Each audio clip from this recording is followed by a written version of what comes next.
This meeting is so important to the continent of Africa in relation to bringing traditional leaders here, because they are custodians to 90% of the lands in Africa, because these lands fall under the customary tenure systems, and these are lands which are under traditional authorities.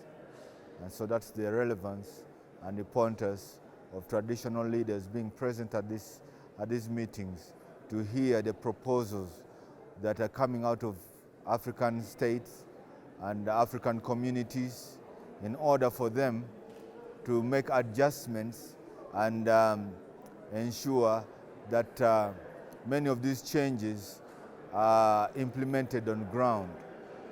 For reason being that customary tenure is an evolving land tenure system, where we need a lot of changes in our evolving world. And so we need traditional leaders on board to change the psyche of men toward the customary land tenure system, because it's mostly monopolized from a male point of view, a patriarchal point of system. But right now we are here to ensure that our concerns are listened to in relation to the economic interests and needs of the continent. You find that agricultural work is done mainly by women, 80% of agricultural work. And yet you'll find that women have no rights or protection of rights to the lands which they use. So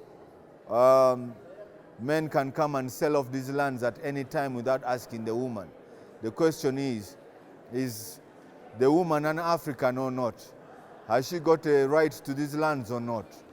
And because the answer is yes, the woman has rights to these lands as an African woman, then we have to protect her rights in the land system for her to enjoy the freedoms of having the land rights attributed to her.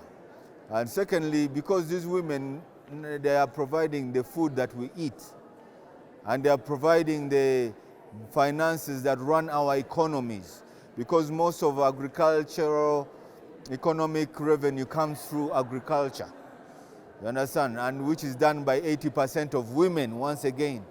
Then it's only right that the land which we seek to protect as men should be made available to our women as land for them to use. So the protection should not become an ownership, but our protection should be simply protecting it for the use of women.